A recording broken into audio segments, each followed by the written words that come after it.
Bonjour à toutes et à tous et bienvenue pour le Daily Sport du 14 juillet présenté par Nania. Je suis ravi de vous retrouver. Voilà. Bonjour à tous, bonsoir à tous.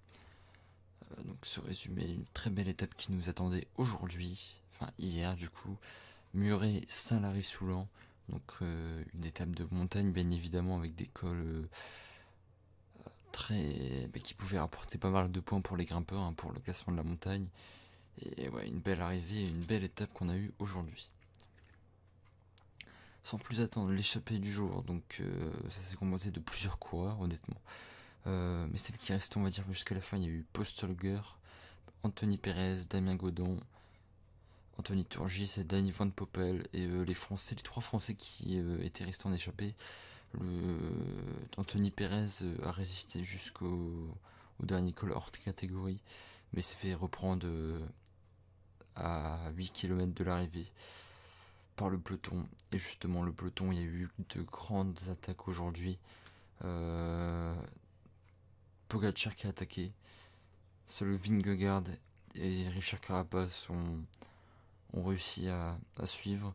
Ensuite, à 1 km de l'arrivée, Richard Carapaz a fait un coup de bluff parce qu'on pensait qu'il était cuit. Au final, il a attaqué. Il a voulu prendre du terrain et pourquoi pas viser la deuxième place. Et malheureusement, il s'est fait reprendre à la fin et Vingegaard est revenu. Donc voilà, c'est Pogacar qui remporte l'étape. Et ouais, le classement qui a changé dans le top 10. Mais c'est ce qu'on va voir, voilà. Donc voilà, le classement de table, donc Pogacar qui s'impose, dans le même temps que Vingegaard et Richard Carapaz à peu près, hein, juste pour 1 ou 2 secondes. Donc voilà, David Gaudu, la performance du jour, faut aussi féliciter les Français qui étaient partis en échappée pour ce jour de la fête nationale, les Français qui nous ont quand même fait rêver. David Gaudu en fait partie aussi, bien évidemment.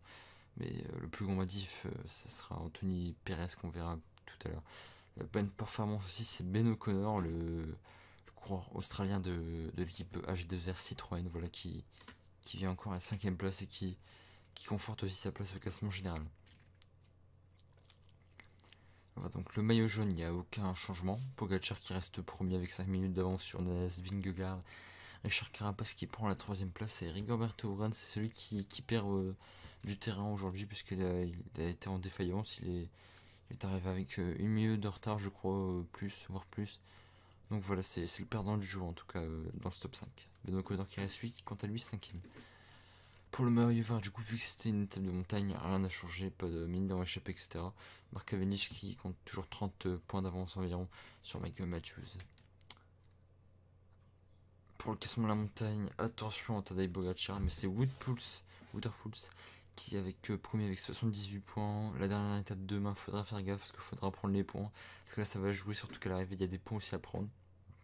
Donc faudra faire attention, hein, parce que Wouterpools, il a Tadej Pogacar pour récupérer le maillot à poids, donc on sait jamais. Donc ça se joue de toute façon dans un mouchoir de poche entre Quintana, Woods et Wood Van Aert derrière qui se tiennent à 3 points entre Pogacar et Van Aert. Donc voilà.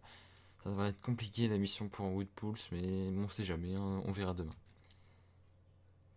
Enfin, pour le maillot blanc, du coup, sachant que Tadej Pogacar est premier, logiquement aussi premier au maillot blanc, donc derrière Jonas Vingegaard, David Gaudu qui reprend en 3ème place, derrière Aurélien Paré-Peintre et Sergio André Seguita qui est 5ème. Donc voilà, le dossard, donc l'équipe, la meilleure équipe de cette étape, elle est le F Education First, donc Nippo. Le meilleur combatif du jour, comme je vous l'ai dit, c'est Anthony Perez hein, qui nous a fait rêver malgré ça. Il s'est bien battu le français aujourd'hui de l'équipe Cofidis. D'ailleurs, ça fait 13 ans que l'équipe Cofidis attend une victoire d'étape sur le Tour de France. Et malheureusement, ce n'est toujours pas pour aujourd'hui, mais en tout cas, il nous a fait rêver le français et ça, c'est le principal. L'étape de demain, comme je vous l'ai dit, enfin l'étape du jour, du coup, Pau, Luzardin, 130 km, attention, deux cols, le col du Tourmalet et le col de Luzardin, du coup, oui. Donc, deux hors catégorie, donc beaucoup de points à prendre, attention, parce que là, ça pourrait se jouer. De toute façon, c'est la dernière étape où les coureurs pourront s'expliquer. Donc, pour la finale, pour la victoire finale, je pense que Tadej Pogacar, c'est bon pour lui. Mais pour le reste, là, le podium, etc., c'est pas encore fini. Et je pense qu'on verra de belles attaques, que ce soit pour le maillot à poids et pour le podium, voire le top 10 de ce Tour de France. Voilà. Donc une belle étape qui promet, et ça sera J'espère que vous la regarderez avec plaisir sur les antennes de France 3 à 13h. Voilà, c'était Nina, donc je vous souhaite, comme je vous l'ai dit, une agréable soirée, journée, ça dépend à quel moment vous regardez. Si vous avez regardé la vidéo en entier, écrivez en commentaire Tartatin. Voilà, c'est Nina, salut, bonne soirée, salut.